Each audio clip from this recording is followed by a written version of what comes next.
हाँ जी, नमस्कार। कैसे हैं आप सब लोग। मेहनत कर में आपका फिर से एक बार हार्दिक स्वागत है। और लेक्चर नंबर 23 आज हम मेडाइवल हिस्ट्री का करने आए हैं। देखो, लास्ट लेक्चर में हमने शाहजहां को पढ़ना शुरू कर दिया था। आज हम शाहजहां के मरने से पहले शाहजहां के चारों बेटों के बीच में गद्दी पर बैठने के लिए एक बहुत ही इंटरेस्टिंग और एक बहुत ही लंबा संघर्ष चला, उस संघर्ष को समझेंगे। लेकिन उससे पहले लास्ट लेक्चर में हमने शाहजहां का शुरुआती जीवन पढ़ लिया था। एक बार मैं फटाफट रिवीजन करवा देता हूं। तो 1592 में इसका 1592 में शाहजहां का जन्म हुआ। इसके बचपन का नाम था खुर्रम। इसकी जो मम्मी थी उनका क्या नाम था जी? जगत गोसाई। और जो इसके पिताजी थे उसका क्या नाम था? जहांगीर। जो सलीम थे, इन्हीं को सलीम बा बोला करते थे। मात्र ये जब कितने साल के होंगे इनकी हमने जानते हैं 1612, मतलब 20 साल की जब ये थे तो इसकी शादी किससे हो गई थी? खुर्रम की शादी मुमताज से। मुमताज को एक्चुअली इनका नाम क्या था? एक्चुअली मुमताज का अर्जुमंद बानो बेगम। अर्जुमंद बानो बेगम क्या नाम था? अर्जुमंद बानो बेगम। मुमताज महल तो इसको बाद में बोला गया।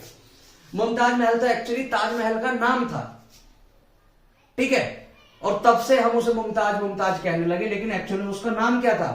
अर्जुमंद बानो बेगम। कब शादी हुई थी शाहजहां की इससे? 1612 में, ठीक है। और हम जानते हैं इससे जस्ट एक साल पहले सलीम ने शादी करी थी नूरे महल से, ठीक है। अब देखो 1622 में यहां पे बता रहा हूं आपको, 1622 में खुर्रम ने विद्रोह किया था सलीम का, गद्दी के चक्कर में, अगर आपको ध्यान हो तो, है ना।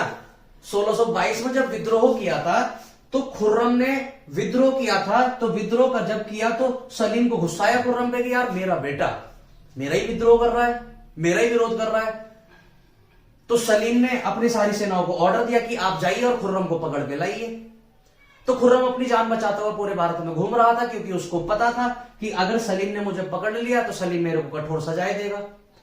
तो इन दिनों खुर्रम जो है, यही खुर्रम, अगर आप अगर आपने पिछले लेक्चर ना देखे हो तो खुर्रम को क्या क्या बोला गया आगे जाके? शाहजहां। शाहजहां इसको क्यों बोला गया? क्योंकि ये सलीम के समय दक्षिण भारत गया था और दक्षिण भारत जाके इसने सारे विवादों को शांत करने की कोशिश करी और ये सफल भी रहा। और क्योंकि इसने दक्षिण भारत जाके जीता तो सलीम ने जब ये वापस जीत के उत्तर भारत आया तो इसके पिता सलीम ने इसको एक उपाधि दी, शाहजहां, पूरे जहां का शाह। शाह मतलब राजा। तो इसका वैसे नाम क्या था? खुर्रम। अब हम आते हैं, देखो जब 1622 में इसने सलीम का विद्रोह किया तो सबसे पहले ये गया था उदयपुर, जाके कुछ दिनों रुका सलीम। सलीम कह रहा हूं बार बार, शाहजहां।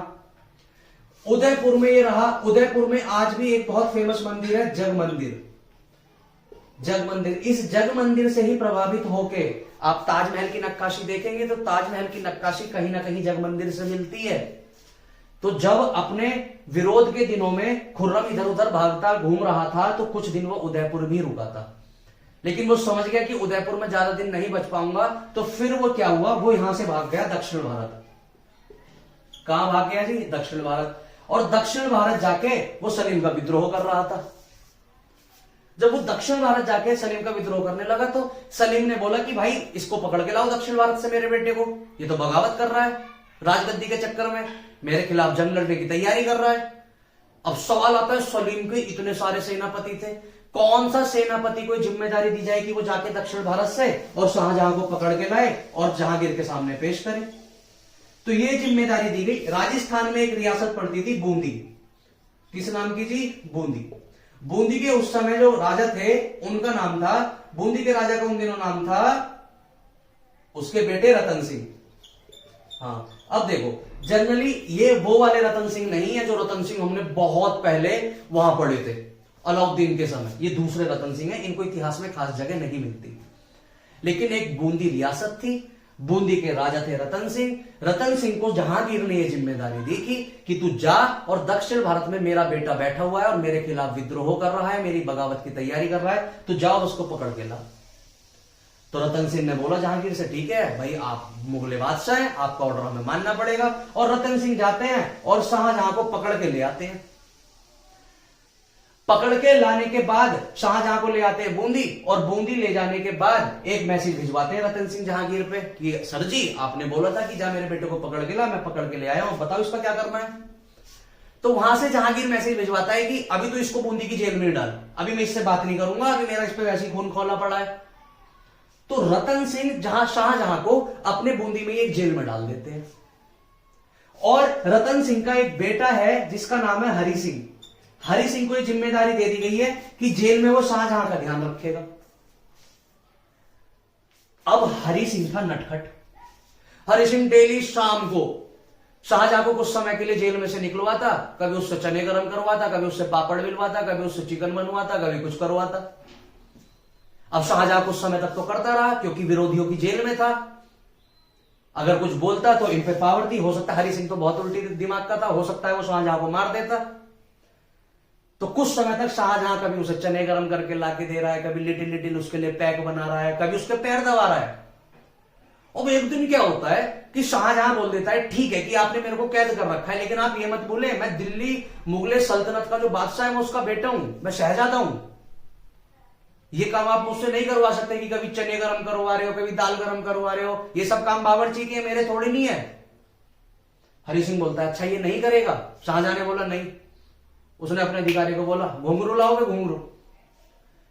हरि सिंह के सारे अधिकारी घुंघरू लाए। शाहजहां को बोला इन्हें पैर और नाच। शाहजहां पूरी रात नाचा था हरि सिंह के सामने, क्योंकि शाहजहां जानता था बेलखड़ा है, बेबुद्धि का है, दिमाग खराब होगा, मेरे को जान से मार देगा। इसलिए शाहजहां ने अपनी जान की परवाह करते हुए पूरी रात डांस करके दिखाया था घुंघरू पैर के हरि सिंह को। अब जस्ट अगले दिन रतन सिंह का मन हुआ कि यार एक बार मैं शाहजहां को देख के तो आऊंगा, इतने दिनों से जेल में है, उसका मेरा बेटा सही से ध्यान रख रहा है या नहीं। तो वो शाहजहां से पूछने गए और शाहजहां ठीक है भाई, वो पैर चूमने लगा रतन सिंह के कि भैया इससे सही तो मेरे को मौत ही दे दो, आपके बेटे ने पूरी रात नचाया है मुझे, एड़ियां मेरी जमीन में गड़ी जा रही है। रतन सिंह बोलता है यार भले ठीक है, अगर ये हमारी जेल में पड़ा है, लेकिन हमें इसके साथ ऐसा व्यवहार नहीं करना चाहिए। पंगा किस किस का है? पंगा है जहांगीर का और शाहजहां का। हम बिना बीच में क्यों खिचड़ी पकाए? सलीम ने हमको बोला पकड़ के जेल में डाल दे, हमने डाल दिया। हम कौन होते हैं इसके साथ ऐसा दुर्व्यवहार करने वाले? तो रतन सिंह ने डांट लगाई अपने बेटे हरि सिंह में कि यार तू गलत कर रहा था, ऐसे नहीं करते, वो शहजादा है, मुगले बादशाह का बेटा है। आने वाले समय में अगर समय पलट गया और किसी कारणवश शाहजहां राजा बन गया तो तेरी तो कानून दे देगा।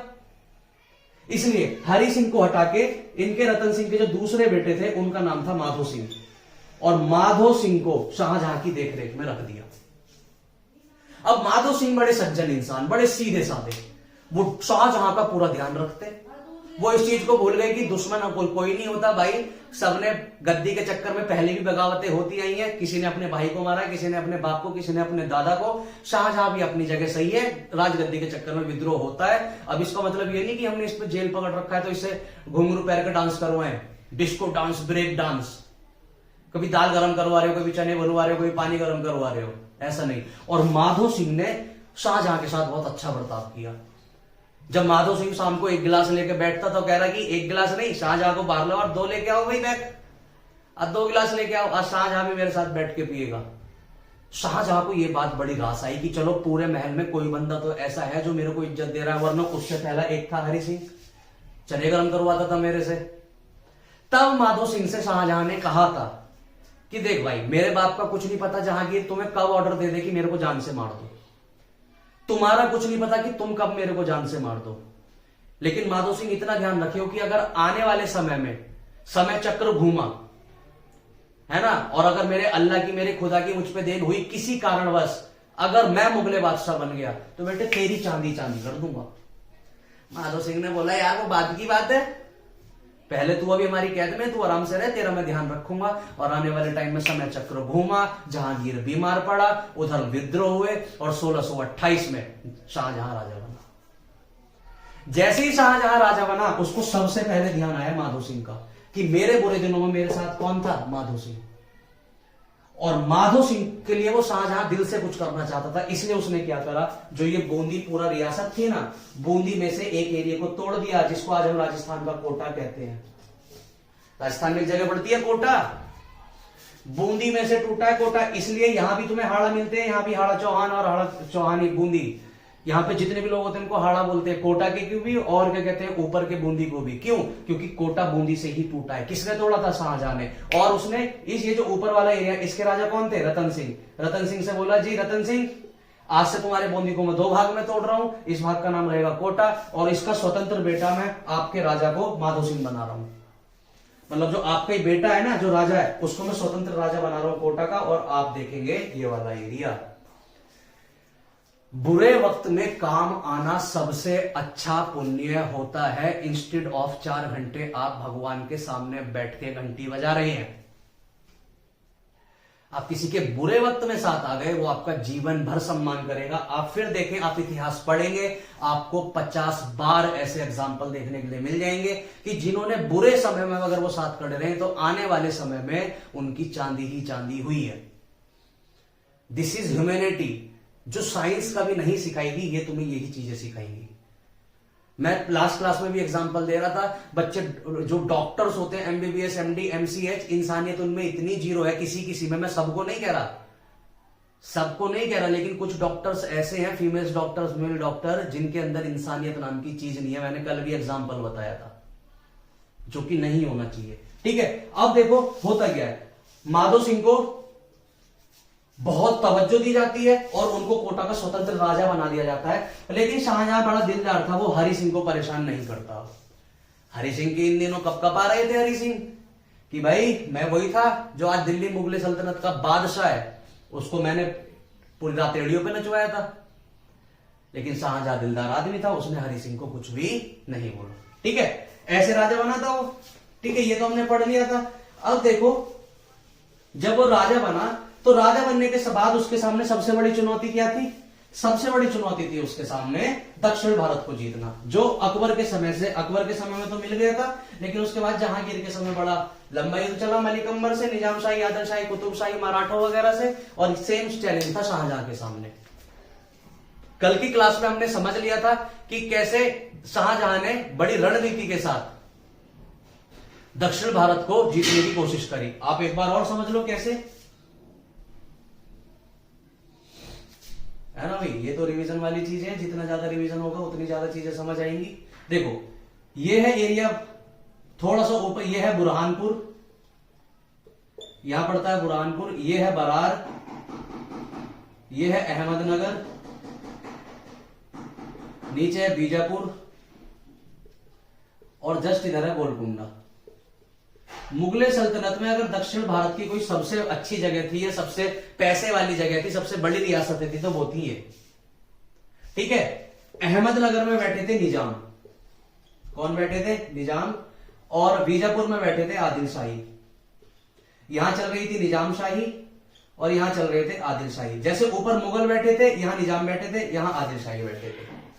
ठीक है, हमने इनके बारे में बहुत कुछ समझा। जब शाहजहां गद्दी पर बैठा था, जब कौन गद्दी पर बैठा? शाहजहां। तो शाहजहां के सामने फिर वही चुनौती थी कि इन सारे एरिया को कैसे जीता जाए। और जीतने के लिए उसने देखा कि अगर सबसे ज्यादा कोई पंगा कर रहा है तो वो कर रहा है अहमदनगर। अहमदनगर क्यों कर रहा है? क्योंकि इससे पहले अहमदनगर का जो सबसे बड़ा एक सुल्तान, एक बहुत बड़ा सेनापति, बहादुर सेनापति हुआ, उसका नाम था मलिक अंबर। और इस मलिक अंबर ने मुगल सल्तनत के नाक में दम कर रखा था। 80 साल की उम्र तक, जब तक ये मरा नहीं था, इसने दक्षिण भारत को मुगलों के अधीन नहीं होने दिया। इसी का हरजाना भुगतना पड़ा शाहजहां को भी। शाहजहां जानता था कि कैसे भी अहमदनगर को और कंट्रोल में कर दिया जाए। तो अहमदनगर की सीमा लगती है बीजापुर से, तो हम आसानी से फिर बीजापुर भी जीत सकते हैं। और बीजापुर की सीमा लगती है गोलकुंडा से, तो हम गोलकुंडा को भी जीत लेंगे। इसलिए अपना उसने पूरा फोकस करा पहले अहमदनगर पे। अब शाहजहां जानता था कि अकेला अगर मैं अहमदनगर पे अटैक करूंगा तो अहमदनगर के साथ इधर से बीजापुर भी आएगा, इधर से गोलकुंडा, तो इनको हराना मुश्किल पड़ेगा। शाहजहां अपना मैसेज भिजवाता है बीजापुर।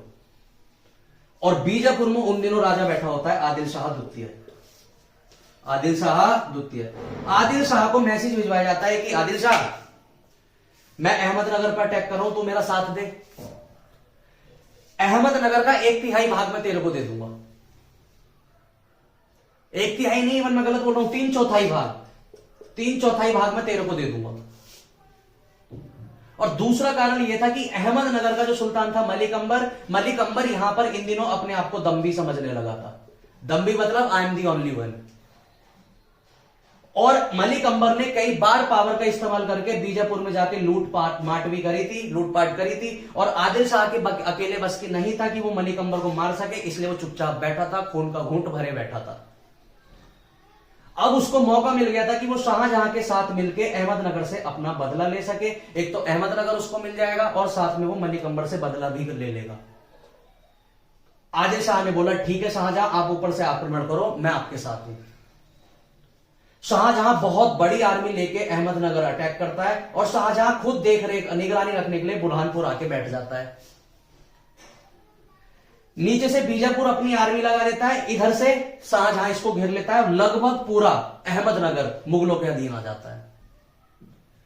अहमदनगर की लास्ट बाउंड्री पे एक छोटी सी रियासत बसती है जिसका नाम होता है पुरेंदा। क्या नाम होता है जी? पुरेंदा। अगर ये पुरेंदा मुगल जीत जाते हैं तो अहमदनगर से निजाम शाही पूरी तरह खत्म। बस शाहजहां ने सारी चीजें जीत ली। अब कौन सी अहमदनगर में कौन सी जगह जीतनी बाकी रह गई? पुरेंदा। अब निजाम शाह यहां पर समझ जाते हैं कि अगर शाहजहां ने वैसे तो पूरा अहमदनगर जीत लिया है, अगर पुरेंदा भी जीत लिया तो अहमदनगर से हमारा वंश खत्म और पूरा यहां पर मुगल आके बैठ जाएंगे। ऐसे में हमें कुछ भी क्या कहते हैं, जो भी टेक्निक, जो भी हमें टर्मिनोलॉजी अपनानी क्यों ना पड़े, कुछ भी करना पड़े, लेकिन कुछ भी करके हमें पहले अहमदनगर को बचाना पड़ेगा। उनके मन में दिमाग आया, एक मन मतलब सुझाव आया कि अगर बीजापुर जैसे तैसे करके हमारे साथ हो जाए तो हम दोनों मिलकर शाहजहां को मार सकते हैं, क्योंकि बीजापुर पावरफुल है।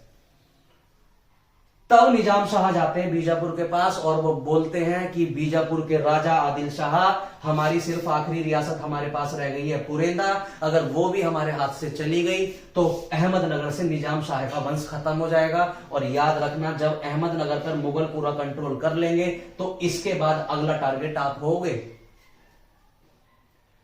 बहुत जल्दी आदिल शाह इस चीज को समझ जाता है कि अगर मुगल अहमदनगर आके बैठ गए तो अहमदनगर की सीमा लग रही है बीजापुर से, मुगल जब चाहेंगे भारी आर्मी के साथ बीजापुर पर अटैक कर देंगे और बीजापुर को भी मुगल सल्तनत में मिला लेंगे। इसलिए क्या करता है कि आदिल शाह बीच युद्ध में चला जाता है शाहजहां का साथ छोड़ के दोबारा अहमदनगर, और अहमदनगर जीतने के ये अहमदनगर और बीजापुर अब जब दोनों एक साथ हो जाते हैं तो ये दोबारा से पुरेंदा को जीत लेते हैं। पुरेंदा शाहजहां के हाथ से निकल जाता है, पुरेंदा शाहजहां के हाथ से निकल जाता है। और फिर दक्षिण भारत में एक बार अहमदनगर और बीजापुर स्वतंत्रता से शासन करने लगते हैं, समझे। लेकिन इसके बाद, इसके जस्ट तुरंत बाद शाहजहां क्या करता है, जब शाहजहां खुद आगरा चला जाता है तो अपना एक बहुत ही प्रसिद्ध सेनापति महावत खान, ये वही महावत खान है जिसने जहांगीर को लाहौर में कैद कर लिया था। शाहजहां खुद यहां से चला जाता है आगरा और यहां पर पोस्टिंग देके चला जाता है महावत खान की, और महावत खान को जिम्मेदारी दी जाता है कि इनके गठबंधन को तोड़, और गठबंधन को तोड़ने के बाद दोबारा से यहां पर मुगल सल्तनत की स्थापना कर। महावत खान बोलता है ठीक है।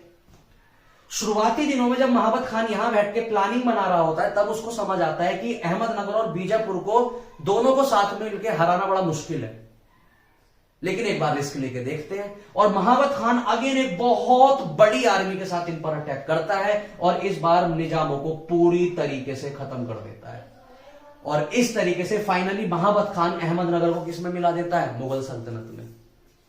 बसता कौन है? बीजापुर। बीजापुर पे फिर ऑफर दिया जाता है आदिल शाह को कि आदिल शाह कि हां, कि इस बार शाहजहां का सख्त ऑर्डर है कि तुम युद्ध में साथ दोगे हमारा, अहमदनगर को हम जीत जाएंगे, अहमदनगर की 3/4 जमीन आपकी, और ये 110% इस बार शाहजहां का पक्का आपके सामने क्या कहते हैं, आप ये लगा लो, एक लेटर लिखा जाता है जिसमें बीजापुर के राजा को सारी डिटेलिंग दी जाती है कि इस बार आप हमारा साथ देना, आप जीत जाएंगे, अहमदनगर का 3/4 भाग हम आपको दे देंगे, आप हमें इतना टैक्स देंगे, ये होगा वो होगा। और शाहजहां लास्ट में अपनी हथेली की स्टैंप लगाता है। आप समझ रहे हैं, मुगले सल्तनत बादशाह का खुद स्टैंप लगाना ये बताता है कि कम से कम इस बात से वो पीछे नहीं हटेंगे।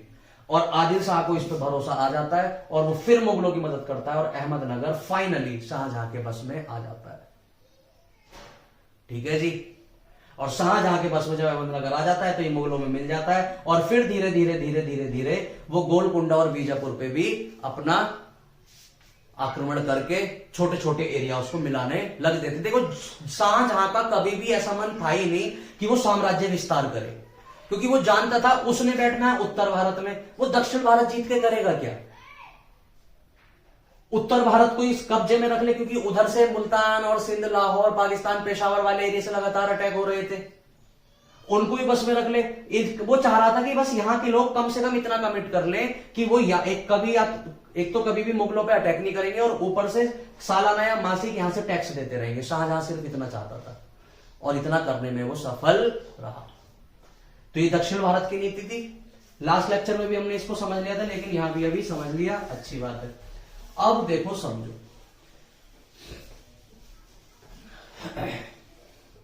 1656 के आसपास, कब जी? 1656 के आसपास शाहजहां की तबीयत बिगड़ी, शाहजहां बीमार रहने लगा। ठीक है, अब शाहजहां जब बीमार रहने लगा तो शाहजहां के अधिकारियों ने उससे पूछा कि मुगले बादशाह आप बीमार रहने लगे हैं, आपके 4 बेटे हैं, बताइए खुदा ना खास्ता अगर कल को आपको कुछ हो गया तो अगला बादशाह हम किसको बनाए? तो शाहजहां ने बोला जो मेरा सबसे बड़ा बेटा है दारा, उसको बनाओ। दारा शिको इसका पूरा नाम था, कि दारा शिको बनेगा मेरे मरने के बाद राजा। यहां बैठा था मुराद, यहां सुजा, और यहां औरंगजेब। ये 4 बेटे थे शाहजहां के, दारा शिको, औरंगजेब, मुराद बख्श और सासूजा। ये 4 बेटे थे। उत्तर में बैठा था दारा शिको, दक्षिण में बैठा था औरंगजेब, वेस्ट में बैठा था मुराद, और ईस्ट में बैठा था सुजा। शाहजहां ने अपने जीवन काल में चारों को अलग अलग एरिया देते थे कि बेटे जाओ और अपने अपने एरिया पर कंट्रोल करो, वहां पर व्यवस्था अच्छी करो। लेकिन 1656 में पूरे भारत में एक अफवाह फैली कि शाहजहां बीमार हो गया और मरने की कगार पर है, और अपने मरने से पहले दिल्ली का जो सल्तनत, जो दिल्ली का बादशाह घोषित करके चला गया, वो अपने बड़े बेटे दारा शिकोह को करके चला गया है। तो इन तीनों ने आपस में विरोध जताया कि हमारा बाप कौन होता है गद्दी पर, हम ये डिसाइड करने वाला कि गद्दी पर कौन बैठेगा। क्योंकि अगर आपको ध्यान हो तो शाहजहां खुद अपने 18 भाइयों को मार मोर के गद्दी पर बैठा था। तो इन्होंने बोला भाई हमारा तो ये होता है ना कि भाई भाई आपस में डिसाइड करते हैं कि गद्दी पर कौन बैठेगा, आपस में मार काट करेंगे, एंड में जो जीतेगा वो गद्दी पर बैठेगा। क्योंकि शाहजहां खुद ऐसे बैठा था। शाहजहां के 18 चचेरे मुमेरे भाई थे, शाहजहां ने सबको मारा अपने दामाद की, उसके अपने ससुर की मदद से, आसफ खान की मदद से सबको निपटाया, और तब जाके वो 1628 में राज्याभिषेक उसने अपना किया था। भाई उसने भी तो अपने भाइयों को मारा, तो ये भी आपस में लड़ेंगे, फाइनली जो जीतेगा गद्दी पर वो बैठेगा।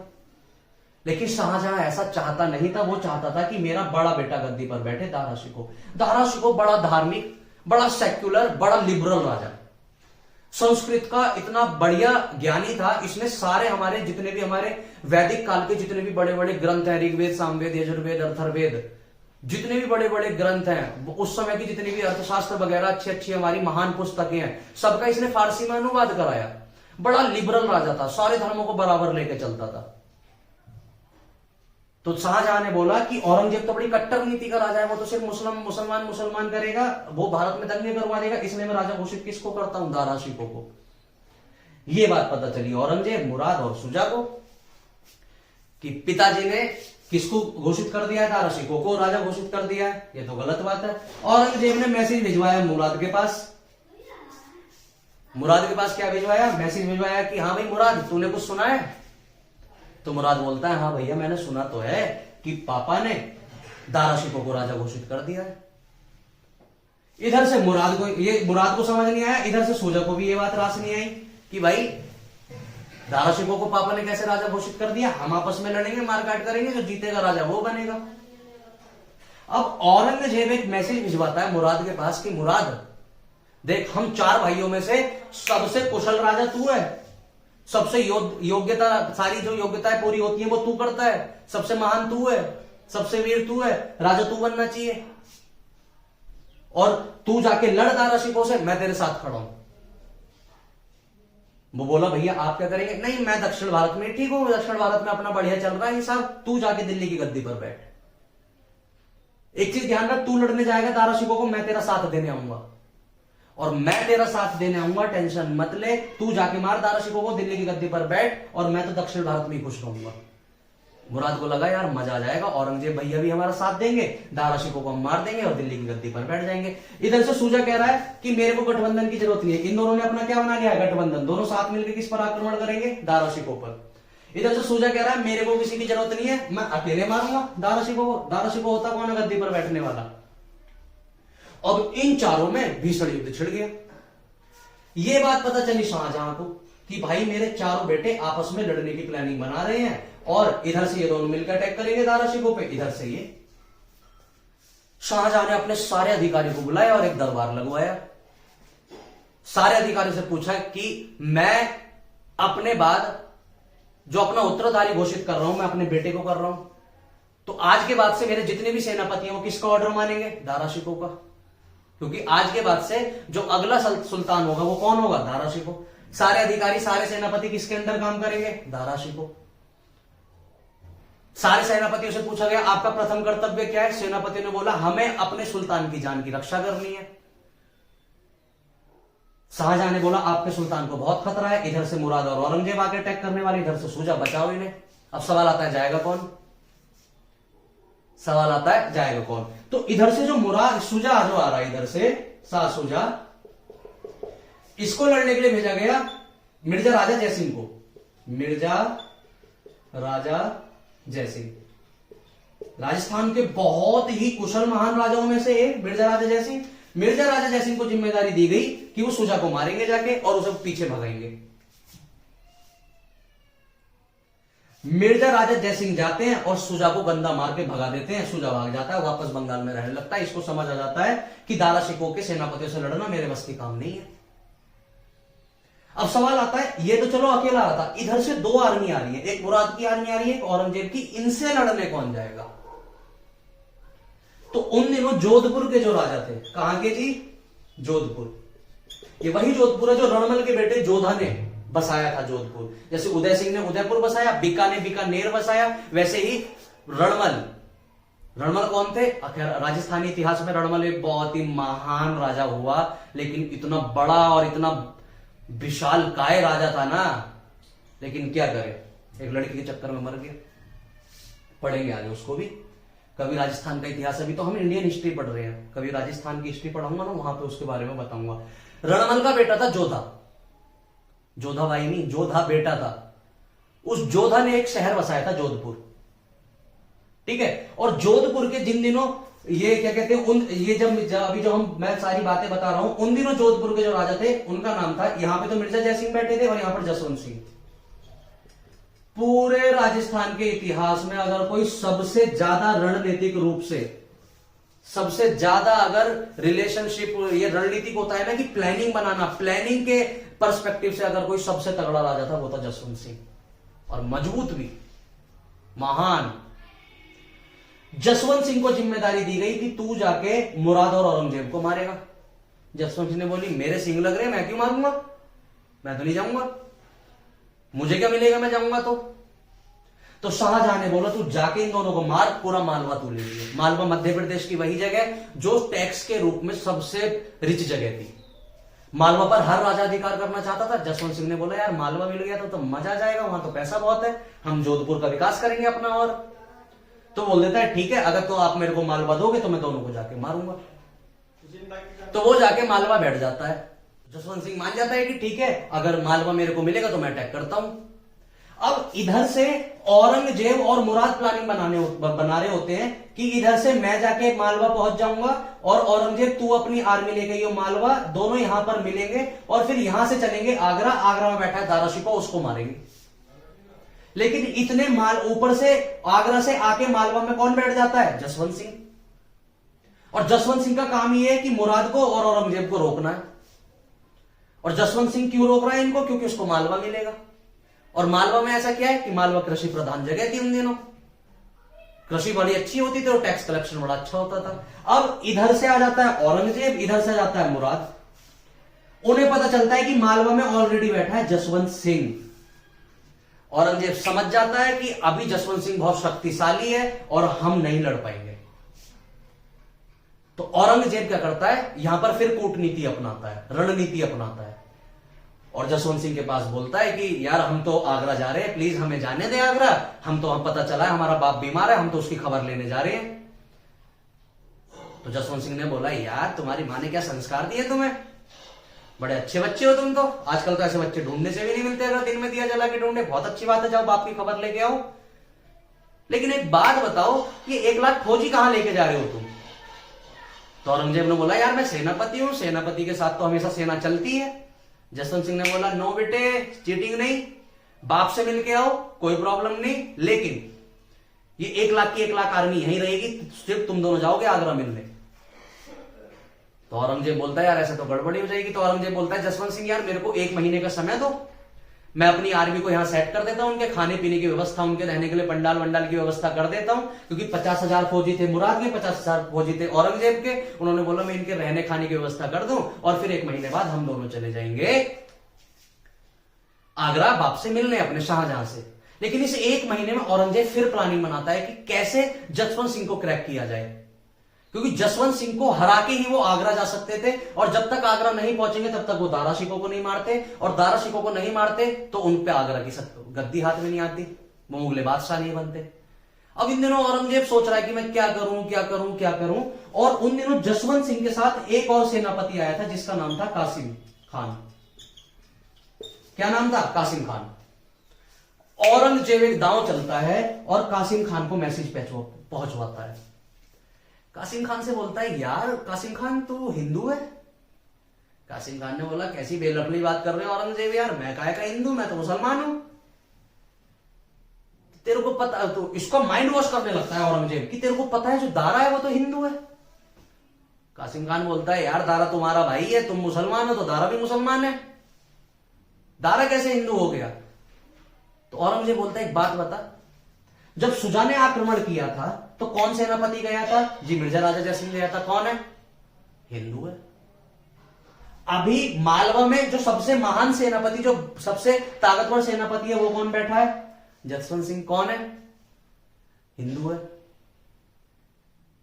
धीरे धीरे धीरे धीरे कासिम खान को भरोसा दिला देता है कि जो दारा शिकोह है वो हिंदुओं के काम कर रहा है, और मुसलमानों को वो उनका जो वर्चस्व मिलना चाहिए वो नहीं दिला रहा है। और आप जानते हैं इनकी बुद्धि कैसी होती है इस चीज में, ये तो आज भी इनको सिर्फ अपने आप को ऊपर रखना है, बाकी सब भाड़ में जाए।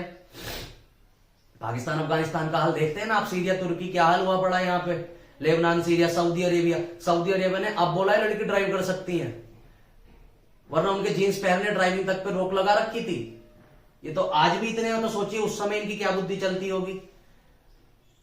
औरंगजेब इसकी बुद्धि घुमा देता है कि भाई तू हिंदुओं की साइड से लड़ रहा है, और कासिम खान अपने आप को कट्टर मुस्लिम मानता था। उसने बोला नहीं, मैं हिंदुओं के तो बिल्कुल भी सत्ता में नहीं आते देख सकता, और ये ठीक युद्ध से 1 दिन पहले जाके औरंगजेब से मिल जाता है। किससे मिल जाता है जी? औरंगजेब से। मैं फिर बता रहा हूं, जब भी युद्ध से पहले अगर कोई सेनापति जाके दूसरी पार्टी से मिल जाता है तो इसमें 2 सबसे बड़े घाटे हो जाते हैं। एक, आपकी आर्मी की संख्या कम हो गई है, सामने वाले की आर्मी की संख्या ज्यादा हो गई है। 30,000 फौजियों को लेके ये औरंगजेब से जाके जा मिला, 30,000 फौजियों को। तो जसवंत सिंह की 30,000 आर्मी कम हो गई क्योंकि उसका एक सेनापति चला गया। दूसरा, जितनी भी आपकी प्लानिंग थी, ये सारी प्लानिंग जाके दुश्मन को बता देगा, आपका सारा प्लान फेल हो गया। अगले दिन युद्ध होता है 1 महीने बाद। इस युद्ध में जसवंत सिंह बड़ी बहादुरी से लड़ता है, बहुत ही बहादुरी से, लेकिन औरंगजेब की साइड से औरंगजेब लड़ रहा है, कासिम खान लड़ रहा है, मुराद लड़ रहा है, और जसवंत सिंह अकेला पड़ जाता है। और यहां पर जसवंत सिंह भले ही बहादुरी से लड़ता है, लेकिन आप कितनी बहादुर क्यों ना हो, एक कितना ही बड़ा पहलवान क्यों ना हो, 10 लोगों को नहीं पीट पाएगा। यहां पर जसवंत सिंह हार रहा होता है, तब उसके बाकी के मंत्री, अधिकारी, बाकी के सेनापति बोलते हैं कि वे तू क्यों मर रहा है, बात चल रही, जो जितना भी लड़ाई चल रही है वो दारा शिकोह और औरंगजेब में गद्दी के लिए चल रही है। तू जोधपुर का राजा है, तू क्यों इनके बीच में अपनी जान गंवाई दे रहा है, छोड़, युद्ध से निकल जा। दारा शिकोह को जाके बोल देंगे भाई अपने हार गए, जो सेनापति था वो जाके औरंगजेब से मिल गया, लेकिन तू तो बचा रहे, क्योंकि तू मर गया तो जोधपुर भी हाथ से जाएगा।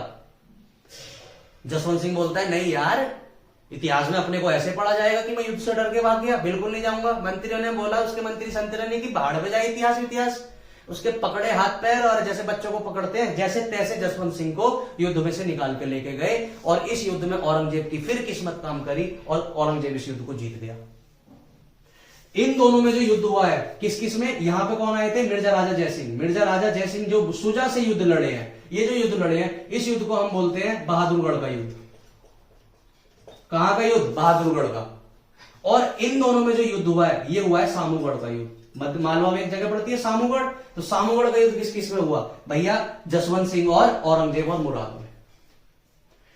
और दोनों इस जो सामूगढ़ का युद्ध होता है उसमें जसवंत सिंह जैसे तैसे अपनी जान बचा के मंत्रियों द्वारा यहां से निकलते हैं और सामूगढ़ का युद्ध औरंगजेब जीत जाता है। औरंगजेब जीत के सीधा अटैक करने की कोशिश करता है दारा शिकोह पर। औरंगजेब के साथ कौन है, औरंगजेब और मुराद, और दोनों जैसे ही युद्ध जीतते हैं दारा शिकोह। और दारा शिकोह को जब पता चलता है कि औरंगजेब और मुराद मुझे मारने आ रहे हैं तो ये भाग के आ जाता है गुजरात।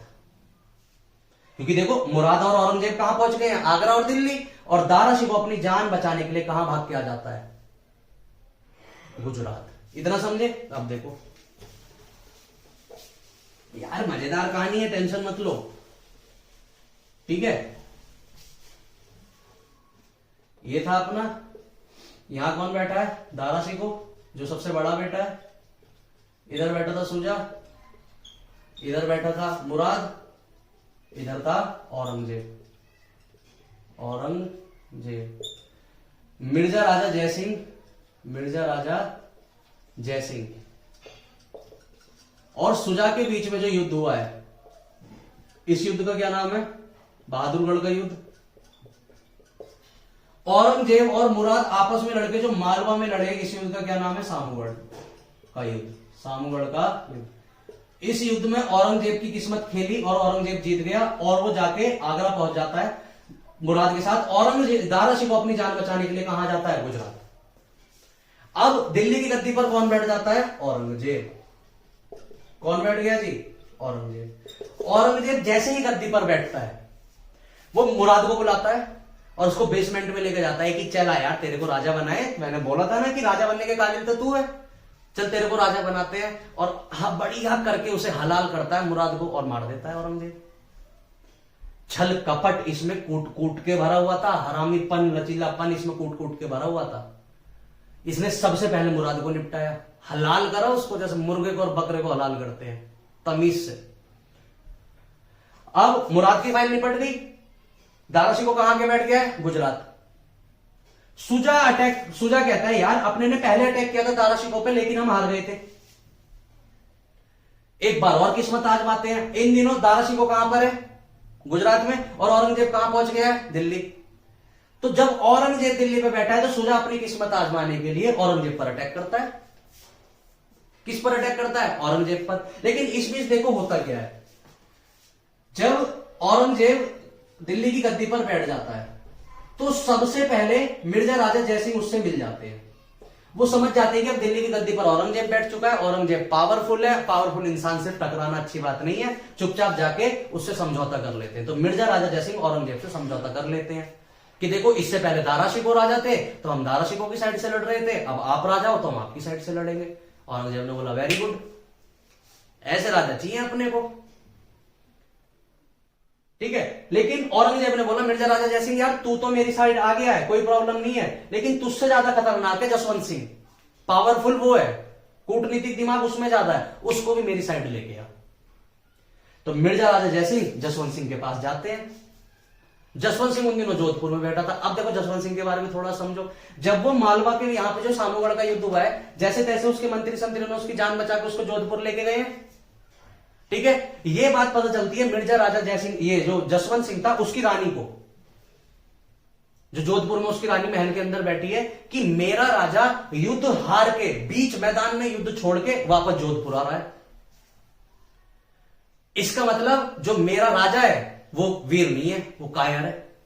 अगर उसमें सच में राजा वाला अगर फीलिंग्स होती, राजा वाला अगर उसमें सारी कैरेक्टरिस्टिक्स होती तो वो सरजमी के लिए, अपनी मातृभूमि के लिए लड़ता, अपने राजा के लिए लड़ता और देश के लिए अपने प्राण त्यागता।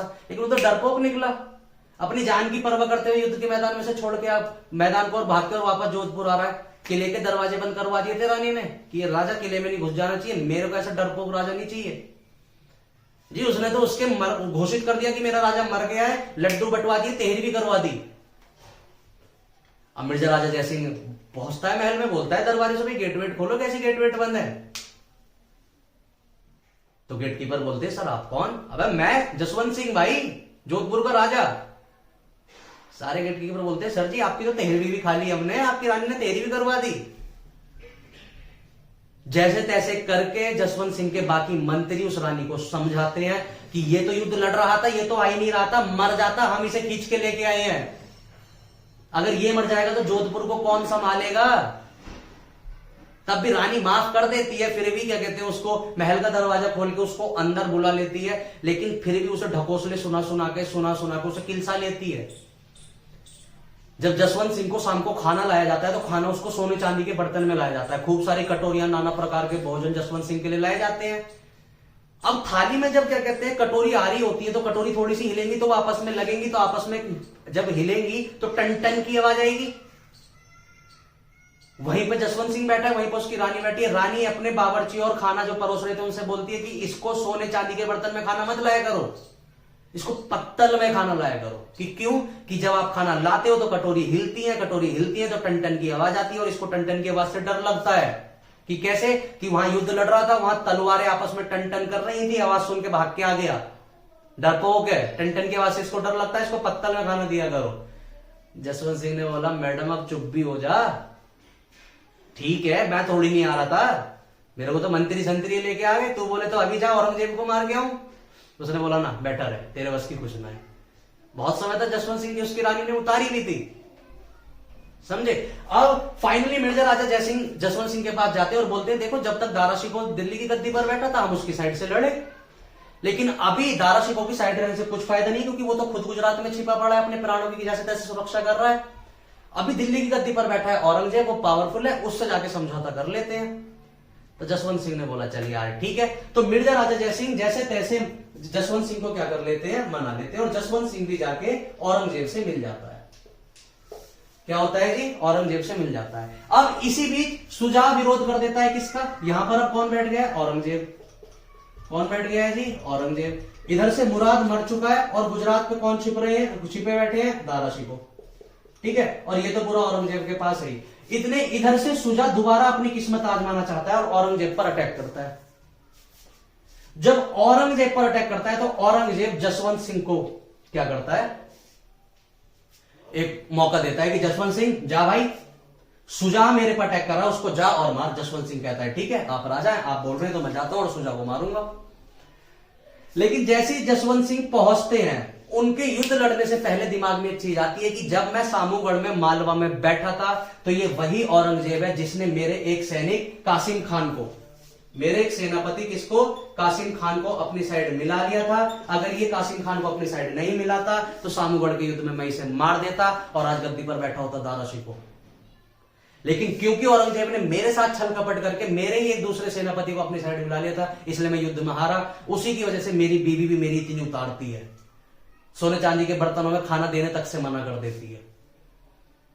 नहीं, मैं औरंगजेब की साइड से नहीं लड़ूंगा। वो सुजा पे मैसेज भिजवाता है कि हाँ भी सुजा। सुजा बोलता है हाँ। कि गद्दी पर बैठेगा?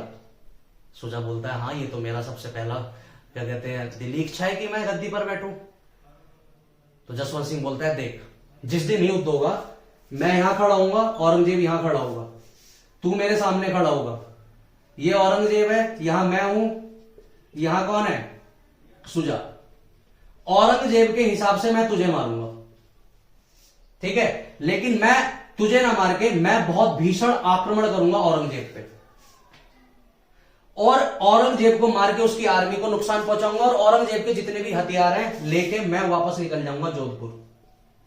कहां निकल जाऊंगा? जोधपुर। और जब मैं वापस जोधपुर निकल जाऊं, औरंगजेब की थोड़ी आर्मी को मार दो, थोड़ी बहुत बचे, बहुत भीषण आक्रमण करियो तू और औरंगजेब को मार काट के गद्दी पर बैठ जियो।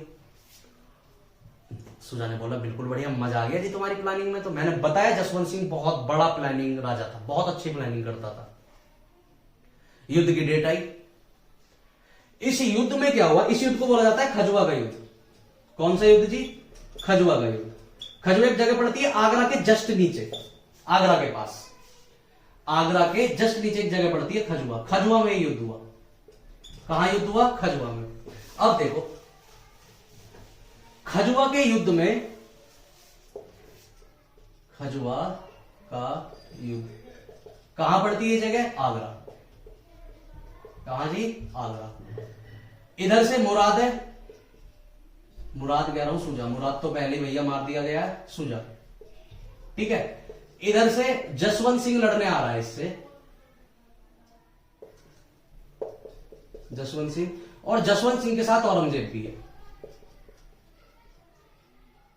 ठीक है, कहने को जसवंत सिंह को किससे लड़ना है? सुजा। लेकिन इनमें प्लानिंग होगी कि जसवंत सिंह बहुत भीषण आक्रमण करेगा औरंगजेब पे, औरंगजेब के सारे हथियार लेके भागेगा और उस बीच सुजा आके आक्रमण करेगा औरंगजेब पे, औरंगजेब को मार देगा और गद्दी पर सुजा बैठ जाएगा। ठीक है, युद्ध वाले दिन जसवंत सिंह बहुत तीव्र गति से, बहुत तेज गति से औरंगजेब पर अटैक करता है, औरंगजेब की आर्मी को नुकसान पहुंचाता है और इसके तहखाने तोपखानों में से सारे हथियार लेके जसवंत सिंह निकल जाता है, आगरा होता हुआ, दिल्ली होता हुआ। अच्छा, जब ये आगरा यहां पर लड़ने आया है तो औरंगजेब इतने अपने मुगल सल्तनत की गद्दी की जिम्मेदारी देकर आया है अपने मामा शाइस्ता खान को। इसके एक मामा थे जिनका क्या नाम था? शाइस्ता खान। शाइस्ता खान को जिम्मेदारी दी जाती है कि जितने मैं सुजा से लड़ूंगा जसवंत सिंह के साथ, उतने मुगल सल्तनत की गद्दी का भार आप संभालेंगे। शाइस्ता खान ने बोला ठीक है। शाइस्ता खान को यह न्यूज पता चलती है कि जसवंत सिंह ने बहुत भीषण आक्रमण कर दिया है औरंगजेब पर और अब वो आगरा दिल्ली के रास्ते आ रहा है। शाइस्ता खान को लगता है कि अब वो आगरा आएगा, आगरा में मुझे मारेगा, मुझे मारने के बाद शाहजहां जो जेल में अभी पड़ा हुआ है उसको गद्दी पर बिठाएगा और गद्दी पर बिठाने के बाद उसको मुगले बादशाह घोषित कर देगा। तो शाइस्ता खान को लगता है कि इससे सही मेरे को जसवंत सिंह मारे, उससे सही मैं जहर की गोली खा के खुद मर जाऊं, क्योंकि वो तो बहुत गंदा मारेगा। तो शाइस्ता खान अपने आसपास जहर की गोली रख लेता है।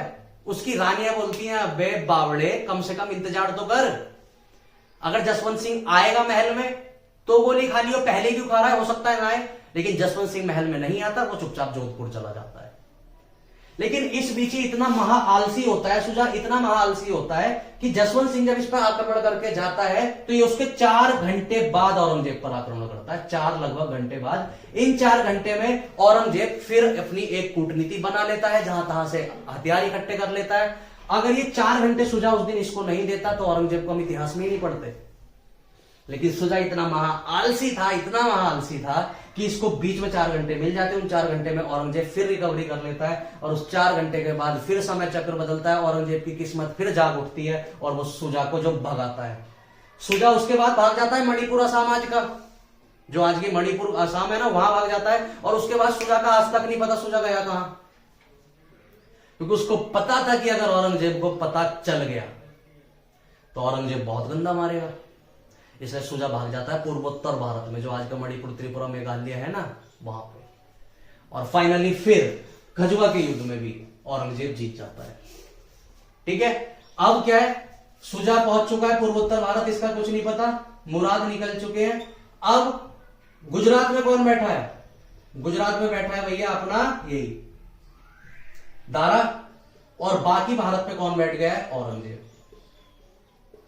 ठीक है, इधर दारा शिकोह को यह बात अच्छी नहीं लगती कि मेरे हाथ से मेरी सल्तनत, मेरी गद्दी चली गई है। दारा फिर प्लानिंग बनाता है औरंगजेब से लड़ने के लिए। किससे लड़ने के लिए? औरंगजेब से लड़ने के लिए। अब फाइनली युद्ध चलता है किस किस के बीच में? दारा शिकोह और औरंगजेब के बीच में। जसवंत सिंह, कौन जी? जसवंत सिंह फिर मैसेज पहुंचवाते हैं दारा शिकोह पर। क्या पहुंचवाते हैं? मैसेज। यहां दारा शिकोह गद्दी पर बैठेगा। दारा शिकोह बोलते हैं हाँ, कि मैं तेरी मदद करूंगा, मैं औरंगजेब की साइड से कहने के लिए लड़ूंगा, लेकिन कभी भी मैं औरंगजेब का साथ नहीं दूंगा, मैं तेरे साथ दूंगा। लेकिन सिर्फ एक चीज का याद रख कि अभी औरंगजेब बहुत मजबूत हो चुका है भारत में, उससे राजस्थान के सारे राजा जाके मिल चुके हैं, बाकी भी सल्तनत उसके साथ है। पहले तू राजस्थान के सारे राजाओं को अपनी तरफ कर, हम एक गठबंधन बनाते हैं और तब मिलकर औरंगजेब को मारेंगे और बुरा मारेंगे, और तुझे मैं गद्दी पर बैठाऊंगा। दारा शिकोह बोलता है ठीक है। वो राजस्थान आता है। राजस्थान की सबसे बड़ी रियासत में 50 बार बता चुका हूं, मेवाड़ की। इसी मेवाड़ के राजा राणा सांगा, उदय सिंह, महाराणा प्रताप, अमर सिंह, कर्ण सिंह, सब यही थे। उन दिनों मेवाड़ पर राजा बैठे थे राज सिंह, महाराणा राज सिंह, महाराणा राज सिंह। दारा शिकोह सबसे पहले मेवाड़ के राजा राज सिंह के पास जाता है और बोलता है कि मुगल सल्तनत की पगड़ी आपके चरणों में पड़ी है, प्लीज आप हमारी युद्ध में सहायता करें, अगर मेवाड़ युद्ध में हमारी सहायता करेगा तो हम औरंगजेब को मार देंगे। लेकिन राज सिंह इस चीज से मना कर देते हैं, क्योंकि आपको पीछे अगर ध्यान हो तो जब अमर सिंह का बेटा करण सिंह संधि के लिए गया था तो जहांगीर ने समझौते में लिखवाया था कि आप कुछ भी कर लेंगे लेकिन चित्तौड़ के किले की मरम्मत नहीं कराएंगे। लेकिन जब राज सिंह ने चित्तौड़ के किले की मरम्मत कराई थी तो दारा शिकोह ने इनका विरोध किया था, इसलिए राज सिंह और दारा शिकोह में बिल्कुल नहीं बनती थी। दारा शिकोह जो राज सिंह थे इनकी बनती थी औरंगजेब से। अगर उस युद्ध में अगेन राज सिंह दारा शिकोह का साथ दे देते तो औरंगजेब फिर राजा नहीं बनता, लेकिन इन दिनों औरंगजेब की किस्मत खेल रही थी। महाराणा राज सिंह ने मना कर दिया कि मैं तेरी साइड से नहीं लड़ूंगा, बाढ़ में जा। और उन दिनों राजस्थान में कौन जीता गया ये तय करता था मेवाड़, क्योंकि मेवाड़ बहुत बड़ी रियासत थी। पूरा राजसमंद, भीलवाड़ा, चित्तौड़गढ़, उदयपुर वाला जो एरिया है पूरा कंपेरेटिवली आज का पहले का मेवाड़ था। आज ही इतने 4-5 बड़े बड़े जिले, डूंगरपुर बांसवाड़ा को अगर छोड़ दे तो बाकी ऊपर के जो जिले हैं वो पूरा मेवाड़ बनाते थे। अब जसवंत सिंह ने बोला कि यार देख, अगर अकेले लड़ेंगे तो औरंगजेब मारेगा, और औरंगजेब मारेगा तो दिक्कत हो जाएगी, इसलिए तू पहले अकेले, हम जिपार पड़ेगी नहीं हमारी, तू भाई ग्रुप बना तभी अटैक करेंगे। फाइनली आखिरी युद्ध होता है दोराई का युद्ध। कौन सा युद्ध? दोराई का युद्ध। दोराई का युद्ध कौन कौन लड़ रहा है? दारा शिकोह, और दारा शिकोह के साथ कौन आया उधर से लड़ने? औरंगजेब। इस युद्ध में दारा शिकोह हार जाता है, औरंगजेब जीतना तय था। इसके बाद जो दारा शिकोह को मौत देता है औरंगजेब, हराने के बाद दारा शिकोह के हाथों पे हथकड़ियां पहनाता है और पूरे सल्तनत में उसको घुमाता है और एक आदेश जारी करवाता है कि जो भी दारा शिकोह को देखेगा वो इसके ऊपर टॉयलेट करेगा और इसके ऊपर थूकेगा। हर नागरिक ने दारा शिकोह के ऊपर पूरी सल्तनत में टॉयलेट किया, उसे थूका, और इतना ही नहीं, फिर उसे जेल में लाए, उसके नखून निकाले गए, उसकी आंखें नोची गई, ऐसे हलाल करके मारा था दारा शिकोह को औरंगजेब ने। और तो और औरंगजेब कितना जालिम था आप ये देखिए, जब उसको सारी आंख निकाल लिए गए, नखून निकाल लिए गए, तब उसका सिर किया कलम, गला काट दिया गया। और गला काटने के बाद औरंगजेब ने बोला कि नहीं, गला काट के इसे पैक करो, इसे गिफ्ट बनाओ, इसका इसे एक बॉक्स में पैक करो, और पैक कराने के बाद इसे मेरे बाप के पास भेजो, जेल में बंद है। उसे सबसे प्यारा लगता था ना दारा शिकोह, वो चाहता था कि ये राजा बने, तो दारा शिकोह का सिर काट के एक डिब्बे में पैक किया गया। और पैक करने के बाद शाहजहां, जो आगरा में था, आगरा में कैद कर रखा था, औरंगजेब दिल्ली बैठा है, शाहजहां आगरा में पड़ा है, आगरा के किले में, ताजमहल के जस्ट सामने, वहां पर भेजा गया। और औरंगजेब ने अपने जिसको भी वो गिफ्ट लेके डिलीवर करना था उसको खास निर्देश दिए थे कि ये उसको गिफ्ट तब देना जब शाहजहां खाना खा रहा हो, और साथ में उस गिफ्ट के ऊपर एक मैसेज लिखा हुआ था कि प्रिय पापा, मैं आपका बेटा औरंगजेब, चलिए ठीक है, जो भी गलती हुई ठीक है, लेकिन मैंने प्लीज आपके लिए गिफ्ट भेजा है, आप इसे प्लीज खोल के देखना। गिफ्ट पहुंचाया जाता है शाहजहां के पास। शाहजहां जब लेटर पढ़ता है तो शाहजहां को लगता है कि चल यार कोई बात नहीं, इसने सारे भाइयों को मार दिया, पूरी सल्तनत में बवाल मचा दिया, लेकिन कम से कम अपने बाप की तो इज्जत करता है। लेकिन जब शाहजहां उस गिफ्ट को खोलता है, चक्कर खा के पागल हो जाता है वो। इमेजिन करें आप खाना खाने बैठे और आपके सबसे प्रिय बेटे की मुंडी पैक होके आपके, और बिना आंख की मुंडी आपके सबसे प्रिय बेटे की गिफ्ट में पैक होके आई है, आप खाना खाएंगे, आपकी जमीन निकल जाएगी पैरों पे तले की। इतना क्रूर शासकता हम आगे पढ़ेंगे कि इसने संभाजी की खाल में घुस भरवा दिया था, खाल उधड़वा के घुस भरवा दिया था। इसका एक बेटा था आजम, उसने इसका विरोध किया था, सरिया, लोहे की सरिया गर्म करके उसकी आंख में दिलवा दी थी। बहुत क्रूर शासक था औरंगजेब। और फाइनली दारा शिकोह को मार के गद्दी पर कौन बैठा? औरंगजेब। समझे? तो आज हमने क्या पढ़ा? उत्तराधिकारी सक्सेशन पूरा हमने समझा कि कैसे कैसे इनके बीच में युद्ध चले। आज हमने क्या क्या पढ़ लिया? देखो, आज हमने पढ़ा सबसे पहले बहादुरगढ़ का युद्ध। बहादुरगढ़ का युद्ध, बहादुरगढ़ का युद्ध किस किस में हुआ? तो आप अगर रिवीजन करके देखेंगे तो मिर्जा राजा जयसिंह और मिर्जा राजा जयसिंह का युद्ध हुआ था। किससे लड़ने के लिए भेजा था? सुजा। तो सुजा तो बेचारा भाग गया था। ये युद्ध हुआ था 1658 में। फिर अगला युद्ध 1658 में फिर हुआ धर्मट का युद्ध। अरे यार, मैं जब से उसको सामूगढ़ कह रहा था, एक्चुअली जो युद्ध जसवंत सिंह का औरंगजेब और उससे हुआ था, उसके भाई मुराद से, वो औरंगजेब और मुराद से। देखो यहां पर एक गलती हो गई है कि हमने इस युद्ध को सामूगढ़ बोल दिया है। मालवा वाला जो युद्ध हुआ है जसवंत सिंह का, जिसमें कासिम खान को औरंगजेब ने मिला लिया था, वो एक्चुअली धर्मट का युद्ध है। कब हुआ है? 1658 में। इसमें जसवंत सिंह हारा था जब अपनी रानी के पास गया था, रानी ने इसकी उतारी थी, यही वाला युद्ध। ठीक है, 1658 में फिर एक तीसरा युद्ध हुआ जिसको हमने बोला है सामूगढ़ का युद्ध। सामूगढ़ का युद्ध वो है जिस सामूगढ़ के युद्ध में दारा शिकोह खुद जाता है लड़ने के लिए, किससे? औरंगजेब और मुराद से। और यहां पर जब दारा शिकोह हारता है तब वो कहां भाग जाता है? गुजरात। 1658 में एक युद्ध फिर होता है जिसको हमने पढ़ा खजवा के युद्ध के नाम से। खजवा के युद्ध में बेचारा सुजा अपनी किस्मत अपनाने के लिए किस पर आक्रमण करता है? औरंगजेब पर। तो इसमें औरंगजेब ने अपनी साइड से किसको भेजा था? जसवंत सिंह को।